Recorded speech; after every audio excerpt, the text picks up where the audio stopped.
Bismillahirrahmanirrahim. Assalamualaikum warahmatullahi wabarakatuh. Assalamualaikum warahmatullahi wabarakatuh.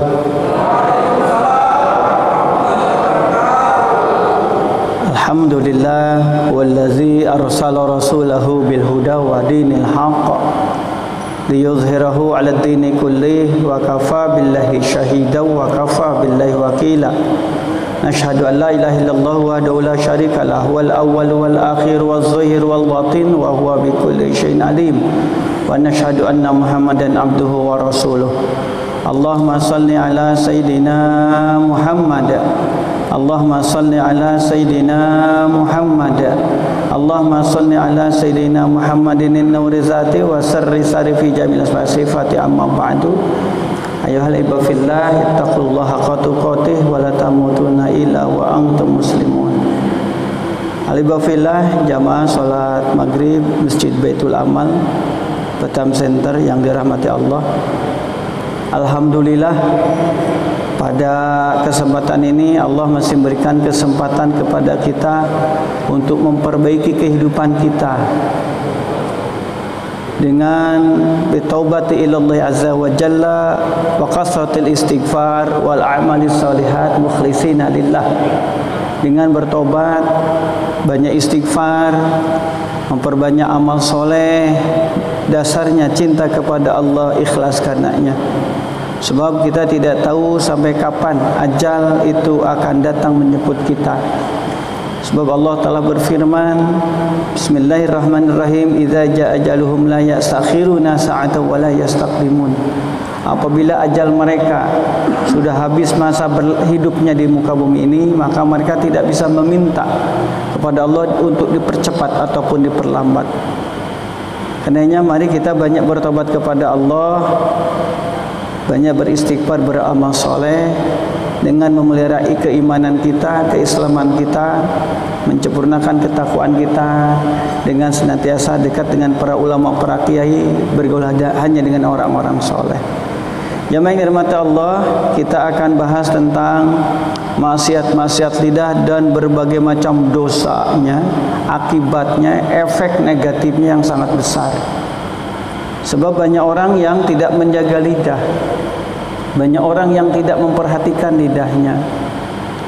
Sampai suatu hari, jamaah yang dirahmati Allah Subhanahu wa taala, Rasul Muhammad sallallahu alaihi wasallam pernah bertanya kepada sahabat, "Manil muflis? Atadruna minal muflis?" Sebab banyak orang yang enggak nyangka gitu, enggak menyadari bahwa dengan melaksanakan apa yang dilarang oleh Allah Subhanahu wa taala menyebabkan dosa-dosa itu bertumpuk, terutama dosa mulut, dosa lidah. Banyak enggak sadar. Sampai Rasul berikan peringatan yang keras, "Atadruna manil muflis?" Tahukah engkau, wahai sahabatku, siapa orang muflis itu? Muflis itu bangkrut, Pak. Nah, karena pemahaman kita sahabat sama, orang bangkrut itu menurut sahabat Rasul Muhammad sallallahu alaihi wasallam malla dirhamalahu, orang yang enggak punya uang sepeser pun, enggak punya uang. Jangankan untuk beli motor, apalagi mobil, untuk makan saja susah. Meskipun awalnya punya harta, kaya raya, bangkrut, pailit. Nah, ini pemahaman sahabat. Nah, sahabat menjawab, al-muflisu fina man la dirhama lahu, orang yang muflis, orang yang bangkrut di antara kita, yang dimaksud oleh kita, la dirhama lahu, orang yang tidak punya uang sepeser pun, tidak punya dirham, wala mata', dan tidak punya harta benda. Adapun TV dijual. Untuk apa? Untuk makan. Emas dijual. Untuk apa? Bayar utang. Debt collector datang tiap hari. Apa enggak pening tuh? Banyak yang baik, Pak. Ya, kelihatannya baik, Pak. Hampir tiap hari masuk ke WA, ke SMS saya, Pak. Pinjaman, Pak. Mohon maaf apabila mengganggu, apabila Bapak butuh uang 5 juta sampai 500 juta. Coba masuk ke SMS Bapak nggak itu? Kayaknya muka saya punya banyak utang kayaknya, untuk diutangin kayaknya. Itu ya, bukan itu saja Pak, yang anehnya lagi pesugihan Pak, masuk pesugihan dijamin katanya. 5 juta 10 juta tuh kalau ngeberhasil uang kembali. Ya kalau dia sudah sukses pesugihan, kenapa pasang iklan capek-capek? Dijual barang jimat keris, anti fakir, anti miskin, yang pegang pasti kaya, dijual cepat karena butuh uang. Otaknya di mana? Punya benda keramat anti miskin, dia hanya sendiri di Uber debt collector kan. Kadang lost control lah, nggak punya otak kayak gitu. Tapi kayaknya ada juga pengikutnya ya, percaya kayaknya. Dia teruskan, wala mata, tidak punya harta benda. Faqala, maka Rasul menjelaskan yang dimaksud oleh beliau, innal muflis min ummati, sesungguhnya yang bangkrut dari umatku, yang pailit dari umatku, mayati yaumil qiyamah, yang datang pada hari kiamat, bisolatin, dengan pahala puasa. Salat 5 waktunya iya, tahajudnya iya, duhanya iya, tasbihnya iya, rajin puasa, rajin salat. Wasyami, dan dengan pahala puasa, bawa dengan pahala puasa. Ramadannya, Senin Kamisnya, bahkan puasa Nabi Daud sebagian.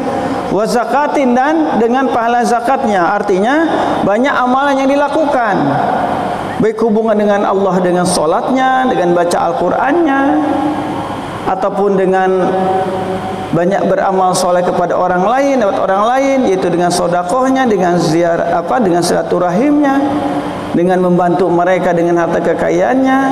Wayati qad syatama hadza, tetapi dia datang pun qad syatama hadza, dia itu suka memarahi, suka mencaci maki, sering menyalahkan orang lain. Wa qazafa hadza, dan menuduh orang lain berbuat dosa, berbuat zina terutama. Wa akala mala hadza, dan mengkonsumsi harta orang lain tanpa hak dengan cara zalim. Wa safaka dama hadza, dan menumpahkan darah orang lain tanpa hak. Wa daraba hadza, dan memukul, termasuk menjewer, termasuk menendang. Jadi banyak amal kebaikan yang dilakukan oleh dia di dunia, amal soleh, tetapi akhlaknya nggak dijaga. Akhirnya fayu'ta hadza min hasanatihi, maka dia berikanlah untuk orang yang dizaliminya itu kebaikan dari orang-orang yang menzaliminya. Yauma la yanfa'u malu wala banun illa man atallaha biqalbin salim. Sebab Allah Ta'ala berfirman di dalam surat Asy-Syu'ara ayat 88 ayat 89, yauma la yanfa'u malun, pada hari yaumul hisab ini, hari perhitungan ini, hari pengadilan ini, la yanfa'u malun, tidak manfaat harta kekayaan, sebab tidak ada jual beli, tidak sewa nyewa, tidak pinjam minjam, simpan pinjam, tak ada. Yang ada adalah amal perbuatan yang sudah dilakukan. Wala banun, dan tidak manfaat juga keturunan, leluhur, backing yang waktu di dunia dengan atas namanya maka bisa bebas dari hukuman di dunia. Illa man atallaha biqalbin salim, kecuali orang yang datang dengan hati yang bersih, iman kepada Allah Subhanahu wa taala, tidak ada dosa kepada siapapun apalagi kepada Allah Subhanahu wa taala. Diambil Pak, pahala sedekahnya diambil. Ya Allah, saya enggak rela, saya sering dihina, BODH dibodoh-bodohin, di hadapan orang banyak. Misalkan bos, misalkannya saya ngomong kotor, kasar, ataupun majikan, misalkan tak terima, karena nggak ada lagi harta benda, tidak ada manfaat lagi kekayaan dan anak buah, relasi-relasi, maka diambil kebaikan dari orang yang menzolimi, diberikan kepada yang dizolimi. Seterusnya gitu. Akhirnya pahala puasa habis, pahala zakat habis, pahala sedekah habis, pahala baca Quran habis Pak, lidahnya. Karenanya diteruskan dengan hadis ini, wa hadza min hasanahi, terus diambil. Wa in faniyat hasanatuhu qabla ay yaqdama alaihi, apabila sudah habis kebaikan dari orang yang menzoliminya, tetapi yang dizolimi, yang disakinya terus datang, ukhidha min khatayahum, maka diambillah catatan dosa dari orang-orang yang dizoliminya, dibebankan kepada orang yang menzoliminya. Diambillah catatan jahat orang yang dijahatinya, diberikan kepada orang yang menjahatinya. Faturihat alaihi, selanjutnya seperti itu, summa turiha finnar, kemudian dia dilemparkan ke neraka. Padahal di dunianya banyak puasa Pak, banyak zakat. Karenanya Rasul Muhammad sallallahu alaihi wasallam bersabda, innal mu'min laisa bitta'an. Seorang mukmin itu bukan tukang menghina, mencaci maki, memaki, memfitnah dan merendahkan harta nasab orang lain, bukan. Ta'an itu ta'nun Pak, menusuk. Artinya menjatuhkan marwah, martabat, kehormatan seseorang. Walal la'an, dan bukan juga tukang melaknat. Kepada siapapun tak boleh. Terkutuklah orang tersebut, siapapun itu tak boleh. Sebab hak untuk mengutuk itu punya hak prerogatif Allah, hanya Allah. Jangan saya mengatakan misalkan si Anu nih, misalkan Donald Trump ya, Donald Drum gitu. Kalau anak bilang Donald Bebek gitu. Terkutuklah dia pasti masuk neraka. Tak boleh kayak gitu. Bisa jadi kisahnya seperti pada zaman Nabi Isa. Beliau disuruh oleh Allah untuk mengurus seseorang, kan gitu. Padahal di masyarakat tersebut dia itu sudah terkenal pendosa, semua dosa dilakukan, zina iya, judi iya, teler mabok iya, membunuh iya. Sampai orang sekitar itu sudah nggak nyaman, nggak tenang lagi. Begitu dia mati, dilempar kemana Pak? Ke tempat pembuangan sampah. Coba. Nabi Allah ini dari Bani Israel disuruh untuk memulasaranya, mengurus, minta tolong ke masyarakat. Ada nggak mau, ada pun yang bantu beliau itu terpaksa karena malu ada yang minta tolong, itu terpaksa. Dipulasan oleh beliau, terusnya dikuburkan. Nanyalah kepada Allah, ya Allah, apa rahasianya Engkau menyuruh saya untuk mengurus mayat tersebut, padahal di masyarakat adalah orang yang paling berdosa. Mereka bersyukur ketika dia mati. Apa jawaban Allah, firman Allah kepadanya? Aku telah nerima tobatnya ketika dia akan mati. Itu bahasanya. Ya Allah, sebetulnya aku berbuat dosa ini bukan dari atas dasar hati sanubari saya. Saya senang untuk berbuat amal soleh, tapi karena lingkungan saya yang jelek ini, saya terseret terus berbuat dosa. Saya memahami, saya beriman Kau adalah Maha Pemaaf Pengampun. Ampuni dosa-dosa saya. Sebab kalau Engkau memaafkan dosa-dosa saya, mengampuni saya, maka Engkau akan masukkan aku ke surga, Kau akan senang. Mukmin-mukminat pun senang. Tetapi apabila Kau masukkan ke neraka, maka iblis akan senang. Itu rayuannya Allah Pak. Makanya Allah berfirman dalam hadis qudsi, anna inda dzanni abdi bi, aku dalam persangkaan hambaku. Jadi tak boleh, meskipun misalkan matinya mati overdosis ya, dia pasti masuk neraka. Kita nggak tahu detik-detiknya matinya macam mana. Bahkan pada zaman sahabat, ada sahabat yang diaku oleh mereka ahli surga, Rasul berpaling, bukan ahli surga, bukan. Kenapa? Dia pernah mencuri ghanimah, mencuri harta rampasan perang, disumpetinya, diumpetinnya. Itu. Jadi tidak boleh suuzon kepada orang lain. Sebab Allah telah berfirman di banyak tempat, haramnya berprasangka. Banyak berprasangka, apalagi prasangka jelek. Gitu. Karenanya di dalam kitab Ihya Ulumuddinnya Imam Ghazali berkata, kewajiban muslim terhadap muslim yang lain dalam urusan hati adalah senantiasa husnuzon kepada sesama muslim. Sebab dasarnya muslim itu adalah senantiasa berbuat kebaikan. Inna ba'dadzni ismun. Karenanya Allah berfirman, sesungguhnya sebagian berprasangka itu adalah dosa. Tuhmah, Pak, menuduh orang lain.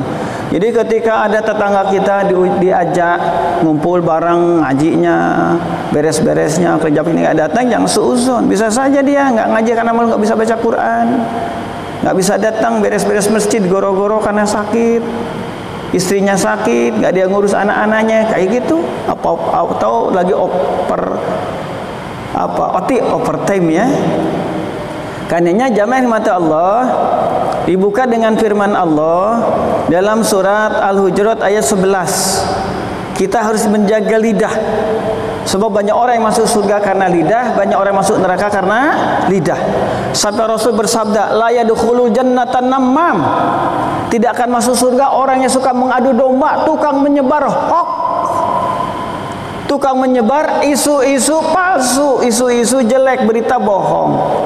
Kalaupun ini berita bagus, benar, tapi kalau disebarkan lewat media sosial menimbulkan masalah, malapetaka, bahkan di penjara, itu jadi haram. Karenanya kita punya patokan. Dalam surat Al-Maidah, Bismillahirrahmanirrahim, wa ta'awanu 'alal birri wat taqwa. Ini patokan kita. Kamu harus saling bantu dalam berbuat kebaikan, wat taqwa, dan ketakwaan. Kamu harus saling membantu, menolong dan berbuat kebaikan dan ketakwaan. Wa ta'awanu 'alal birri wat taqwa. Wa la ta'awanu 'alal itsmi wal udwan, dan janganlah kamu saling bantu jangan berbuat dosa dan kejahatan. Ini, Pak. Sebab Alkitabatu tanzilu manzilatal qaul. Tulisan itu kita ngetik, itu tanzilu manzilatal qaul, itu setingkat dengan lidah, Pak, dengan ucapan. Artinya kalau diucapkan itu berpahala, maka diketik pun berpahala.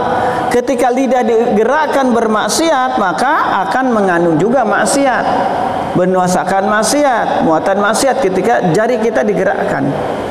Alkitabatu tanzilu manzilatal qaul atau manzilatal lisan, sama itu, Pak. Jadi la yadkhulu jannatan namam, tidak akan masuk surga orang yang suka mengadu domba, memprovokasi, buzzer, nah bahasa sekarang. Buzzer-buzzer itu, Pak, digaji memang, Pak, dibayar, Pak. 2019 hampir negara kita pecah gara-gara tukang fitnah tersebut. Kalau nggak tobat nggak akan masuk surga langsung. Tetap kalaupun dia mau berbuat dosa, kalau mau iman pasti masuk surga, tapi nggak tahu berapa lama di azab, nauzubillah. La yadkhulul jannatan namam, la yadkhulul jannata al-la'an, tidak akan masuk surga orang yang tukang laknat. La yakunul la'an, tidak akan ada bagi orang yang suka laknat itu asy-syufa'a. Asy-syufa'a itu akan menolong dia nanti di akhirat. Wala syuhada, tidak akan bersaksi bagi kebaikan dia yaumul qiyamah, pada hari kiamat. Artinya tukang laknat, tukang kutuk, mulutnya busuk, itu gak akan ada yang bantu. Enteng memanja, sampai kucing pun tak boleh, Pak. Ada kena musibah nih misalkan. Orang kan sekarang dai medsos ya, yang meninggal kemarin kontroversial itu ya, dimasukkan penjara karena ujar kebencian sebagainya. Itu ramai, Pak. Sampai yang mendoakan masuk neraka, padahal yang diomongkan ustaz, omongannya memang benar dari Quran hadis, tapi gaya dakwahnya itu yang terasa yang kasar kayak gitu. Keseleo yang enggak berbuat dosa itu hanya malaikat Allah, apalagi Rasul Allah itu enggak akan berbuat maksiat dosa. Meninggal. Kan banyak untuk sumpah serapah tuh di medsos itu. Allah memberikan satu peringatan lewat Rasul Muhammad sallallahu alaihi wasallam. La tuzhirish syamatah. Janganlah kamu memperlihatkan kegembiraan ketika saudara kamu ketika saudara kamu mendapatkan musibah. Jangan menari di atas penderitaan orang lain. La tuzhirish syamatah. La tuzhir, jangan kau perlihatkan. Asyamata itu menari di atas kegembiraan orang lain, bahagia di atas penderitaan orang lain, karena yang menderita itu ada musuhnya, lawannya, baik musuh dalam berpolitik, dalam pengaruhnya, dalam berbisnis itu. Orang muslim tak boleh. Maka fayarhamah, maka Allah akan memberikan dia rahmatnya. Wa yabtaliyah, maka Allah akan mengujinya. Sampai Rasul bersabda, man ayyara, Barang siapa yang membuat malu, menyebarkan aib seseorang, diponis oleh hakim 10 tahun penjara karena zina misalkan, disebarkanlah kepada teman-temannya yang dianggap teman dia dan musuh yang diponis itu. Man ayyara akhahu bizambin. Barang siapa yang membuat malu orang lain karena dosanya, lam yamut hatta ya'malah, dia tidak akan mati sampai melakukan dosa yang sama. Ada seorang alim, Sri Ansankoti namanya, yang mengatakan Asinkiti. Ketika kebakaran, semua kiosnya kebakar, cuman dia yang nggak kebakar. Katanya kios bapak nggak terbakar ya, alhamdulillah, aman. Dia berkata, sejak ngomong itu saya merasa bersalah kepada sesama saudara saya, merasa saya paling bersih dan tidak syukur kepada Allah. Itu suatu dosa, saya beristighfar selama 30 tahun. Cuman itu Pak, alhamdulillah kios saya, toko saya nggak kebakar. Terbesit dalam hatinya, itu terjadi karena ketakwaannya, karena banyak zikirnya. Jemaah yang dirahmati Allah Subhanahu wa taala, di antara maksiat-maksiat itu, silakan para bapak, ibu yang dirahmati Allah, apa itu maksiat lidah? Silakan beli kitab kecil, kitab Salamun Taufik. Kalau kita kan kitab Riyadhus Shalihin Pak ya. Silakan beri dengan terjemah dan juga buku dengan syarahnya, kitab Riyadhus Shalihin itu. Nah, ini kitab kecil, kitab Salamun Taufik. Saya akan bacakan sedikit saja jenis maksiat. Tadi kan sudah jelas Pak, dosanya, dosa lidah itu diantaranya melaknat, mengkutuk, merendahkan orang lain, adu domba. Apa saja dosa maksiat lidah itu? Singkat saja karena waktunya. Jam berapa Pak Isa itu ya?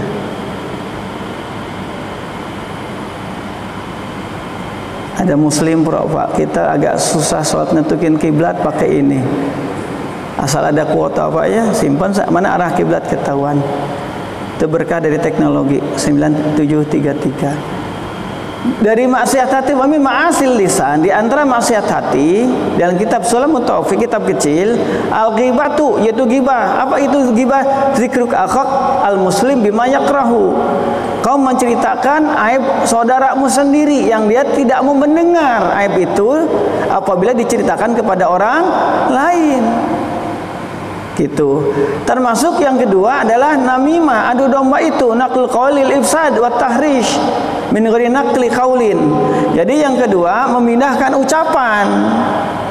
Terus terang saja aku benci ke dia itu. Kenapa? Masa aku pinjam uang nggak dikasih, padahal dia kan baru gajian, OT pula. Kata teman dekatnya sih dia gaji sekarang dapat 15 juta, masa aku pinjam 1 juta nggak dikasih? Pelit dia, nggak setia. Disampaikan Pak ke bersangkutan. Ribut nggak kira-kira Pak? Ribut. Makanya di antara yang diperbolehkan berbohong itu adalah untuk mendamaikan, mengakurkan kembali orang yang berselisih. Itu hukumnya bisa jadi wajib Pak. Jadi nggak semua bohong kadzib itu adalah dosa, nggak. Ada yang jadi wajib. Pertama adalah islahi bainan nas, untuk mendamaikan orang yang bersengketa, bukan cuma manusia, antar negara juga bisa. Bentar gini, dia sebetulnya meminta maaf ke kamu tapi malu. Kenapa malu? Sebab memang dia kan lebih tua dari kamu. Jadi maafkanlah dia. Kan dia banyak baik kepada kamu, sering bantu. Iyalah, sampaikan lagi ke yang dianggap tuanya itu. Dia minta maaf kepada kamu, tapi gak sempat, malu juga. Kenapa? Sebab telah menyakiti hatimu. Padahal gak ngomong apa-apa, hanya temu, salaman, damai. Itu hukumnya jadi wajib. Atau untuk si suami membohongi istri suami dalam kebaikan, tentunya itu diperbolehkan. Atau menyembunyikan masa lalu. Katanya kamu pernah pacaran dengan anu ya, kamu misalkan pokoknya yang jelek-jelek, dia berbohong. Kalau dibongkar memang akan menimbulkan masalah dan memang orangnya nggak boleh tahu.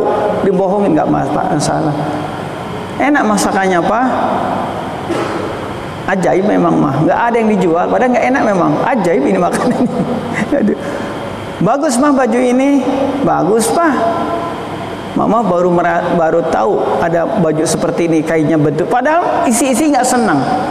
Tapi untuk menyenangkan si suami keluar kota jauh-jauh membeli itu untuk istri tercinta, pada nggak cocok, bilangnya bagus, itu adalah bohong yang dianjurkan, bahkan tidak wajib. Sebab kalau terus terang akan timbulkan masalah, maka tidak boleh berterus terang.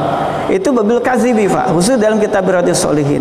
Makanya silakan para bapak mulai kitab Riyadhus Shalihin sebagai pedoman hidup kita, dan kitab kecil kitab Sulamun Taufik yang agak besar, Pak, kitab Tambil Ghafilin.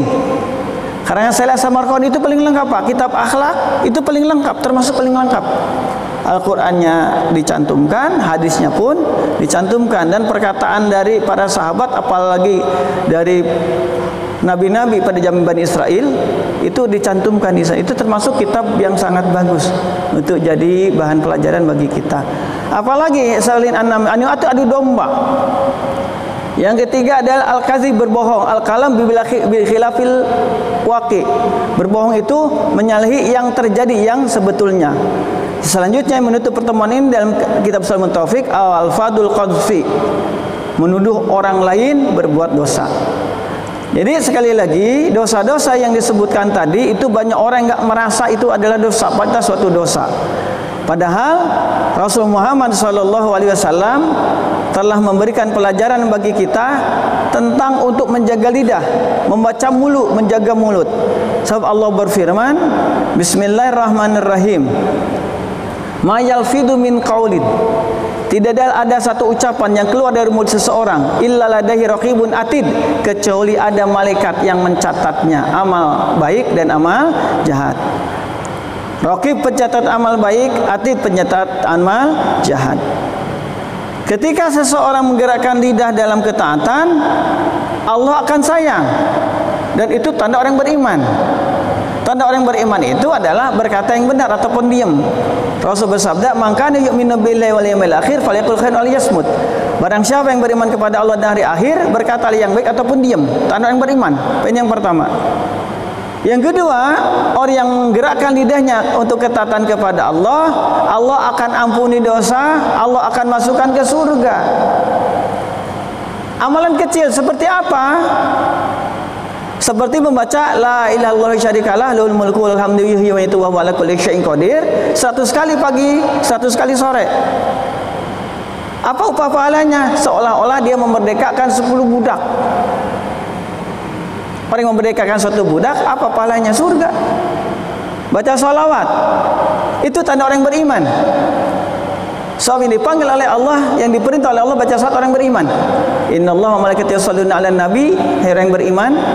Selanjutnya ayat, sesungguhnya Allah, innallaha wa malaikatahu yusholluna 'alan nabi, sesungguhnya Allah, malaikat Allah baca salat kepada nabi. Ya ayyuhalladzina amanu, hai yang beriman, panggilan beriman.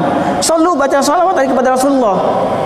Wa sallimu tasliman, hormatilah dia dengan benar-benar penghormatan. Yang mengartikan serahkan urusanmu kepada Rasulullah tanpa ada perlawanan, tanpa pertanyaan.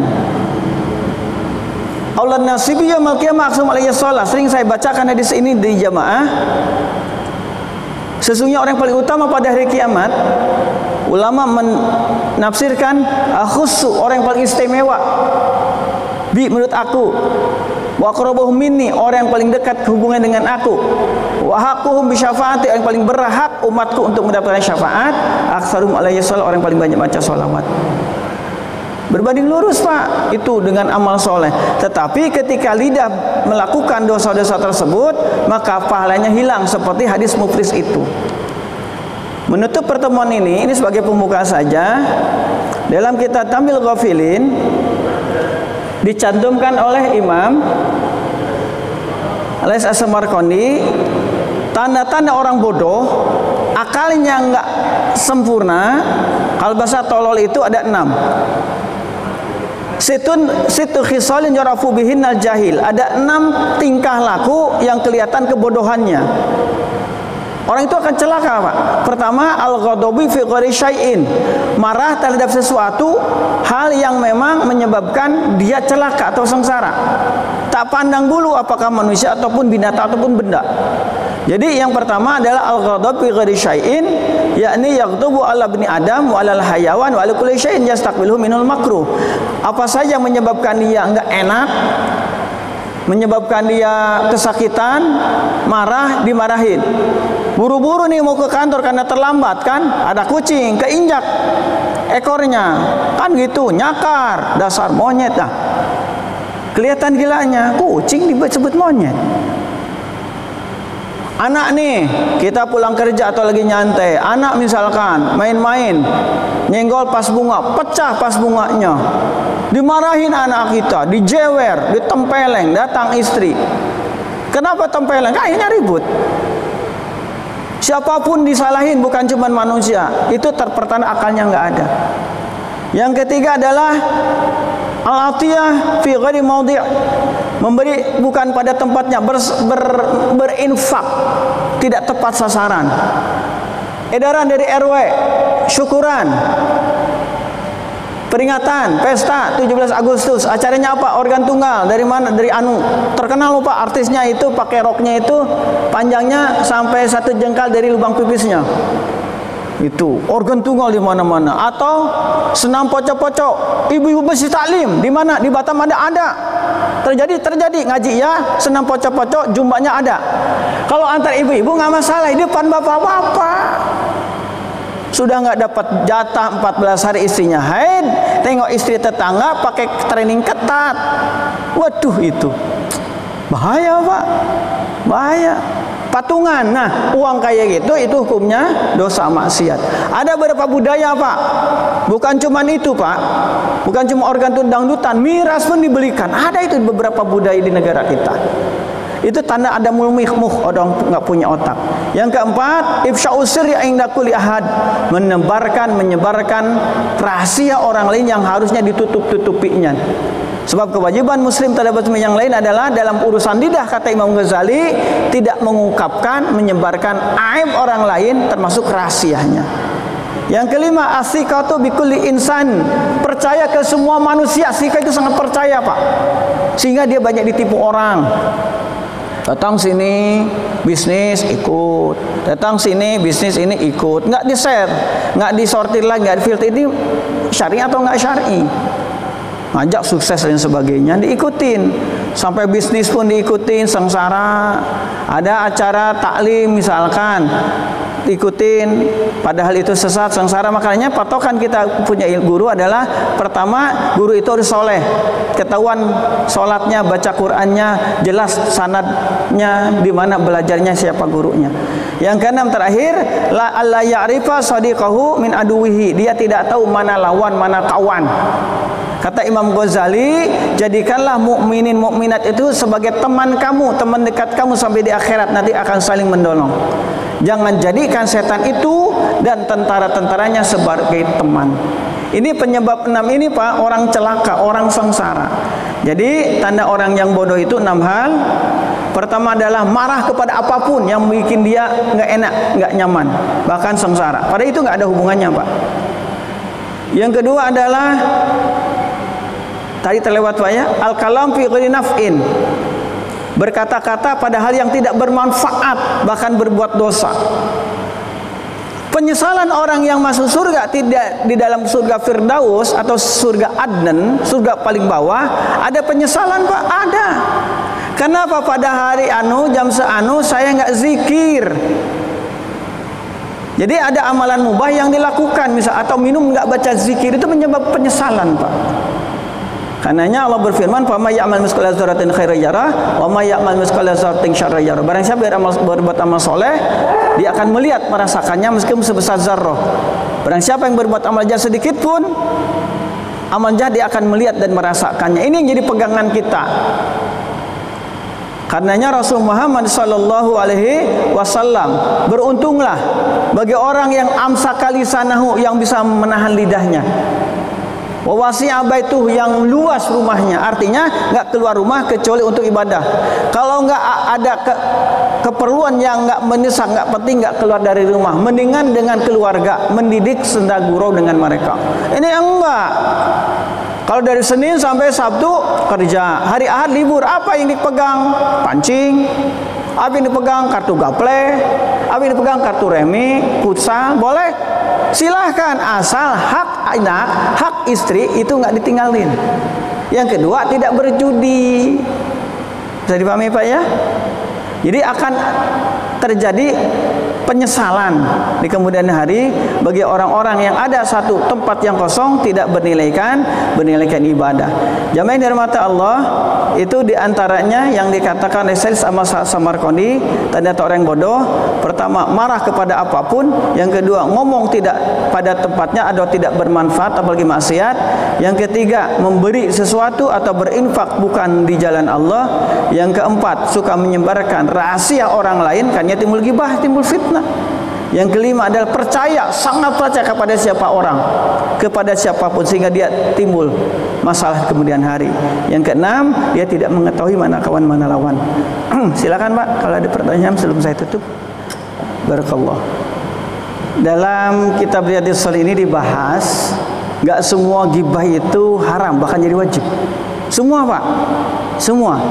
Jadi dalam Islam nggak selamanya mengkonsumsi yang diharam itu jadi haram, bahkan bisa jadi wajib. Seperti apa? Famanid durra ghairu badi wala asmi wala ismaili.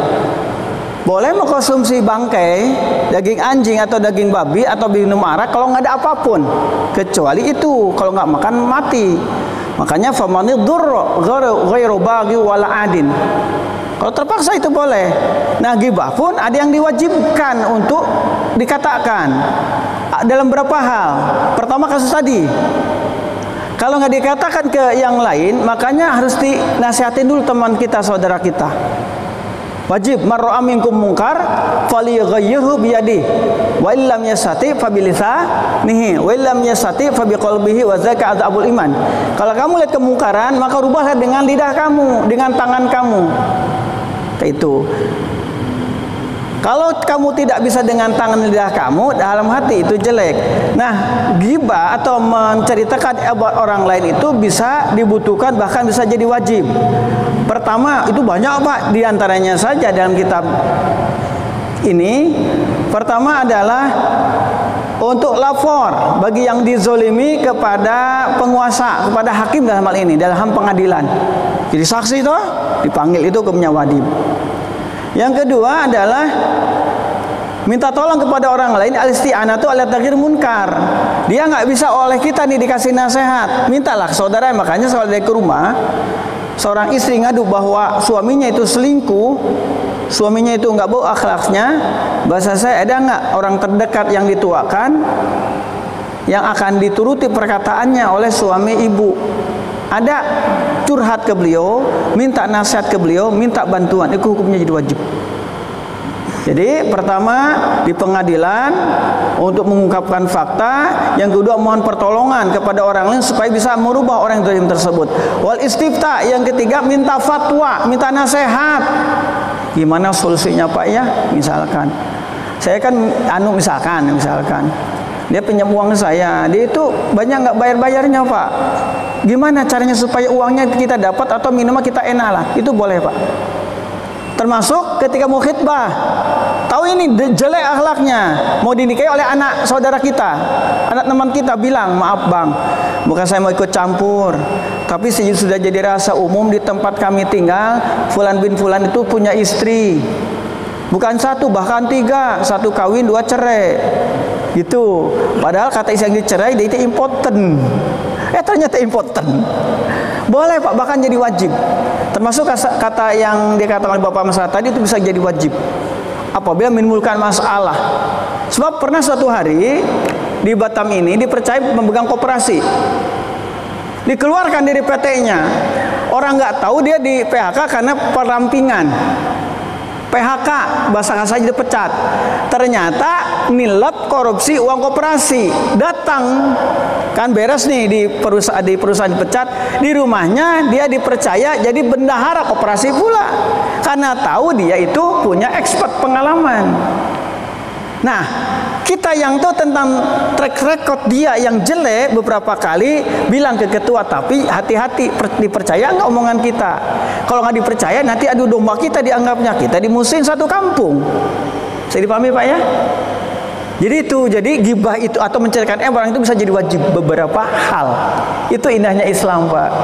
Tapi kalau nggak ada kepentingan, janganlah. Sebab kita pun repot ngurus dosa kita sendiri. Jangan orang lain, kita pun susah. Karenanya pembukaan ini lah Pak Imam, ini baru pembukaan, nggak masuk ke materi, belum, karena banyak ini. Riyadhus Shalihin itu babnya banyak tentang dosa mulut ini. Mudah-mudahan Allah menjaga, melindungi keluarga besar kita dari dosa-dosa lidah, khususnya dosa-dosa yang lainnya. Berikan taufik hidayah kepada kita, amin ya Allah ya rabbal alamin. Sekian, semoga Allah memberkahi kita semua. Kita hidup dengan salawat dan doa kapat majlis. Allahumma shalli ala sayyidina Muhammad wa ala sayyidina Muhammad. Subhanakallahumma wa bihamdika asyhadu an la ilaha illa anta astaghfiruka wa atubu ilaik. Wassalamualaikum warahmatullahi wabarakatuh.